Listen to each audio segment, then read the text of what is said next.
I never thought that I would see a day where I would be rooting for a university above Donald J. Trump and his administration. But I don't recognize his administration right now. I don't recognize what's happening.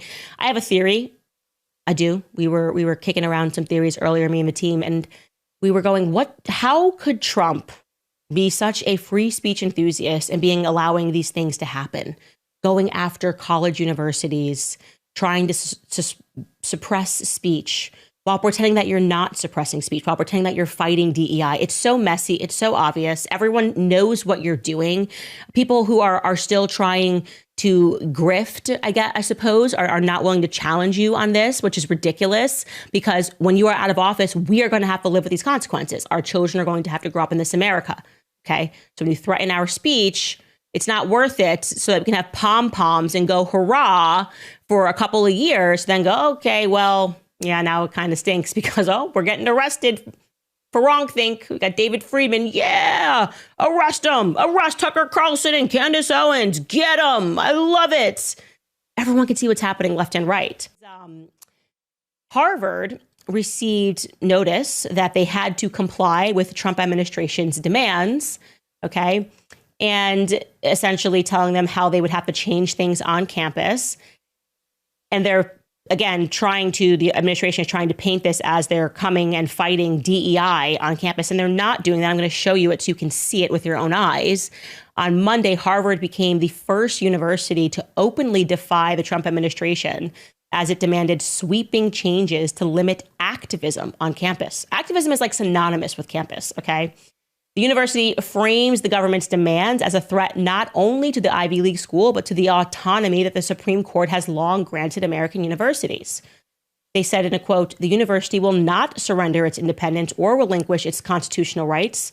That's what the university lawyers said on Monday.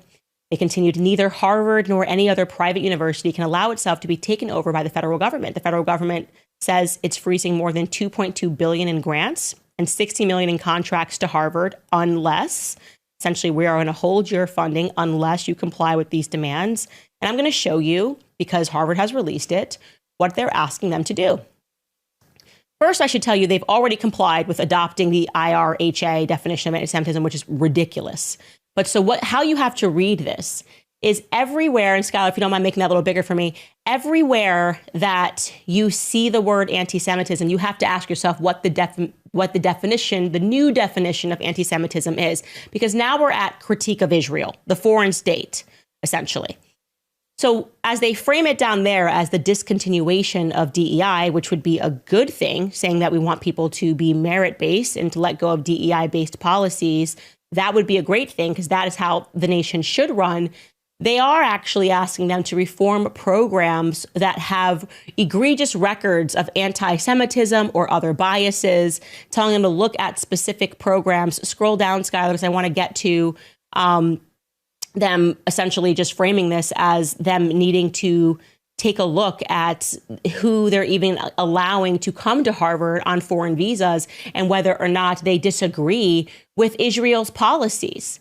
Like you have to adopt new policies about student groups or clubs that forbid or endorse certain activities.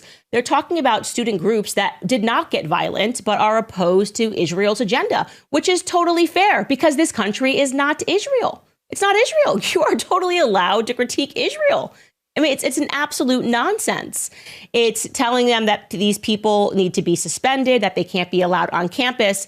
Again, making us think that Bibi Netanyahu must be the president of the United States and Trump has no idea what's going on. Here's a clue. If you want people who are feeling threatened on campus because of the response that people are having to feeling like their rights are being infringed upon, maybe don't infringe upon their rights to speech. This is not making it easier for their students on campus, I'm telling you, because this is making it seem like they get special consideration because these rules were not put into place to defend white people when BLM was going on, okay? These rules had never been put in place to defend anybody else. So we're talking about speech censorship. But on its face, it is speech censorship. Speech that you don't like or speech that makes you uncomfortable is not violent. You're not being hurt by speech or being challenged by ideas, okay? We got to get over snowflake culture. It's just ridiculous. I mean, we know there are people that are more loyal to the state of, you want to know how we know? Because this is even being written down. because this is even being considered as a definition, a working definition of anti-Semitism. Whoever created this working definition is more loyal to the state of Israel than they are to America, because in America, we believe in free speech. How about that?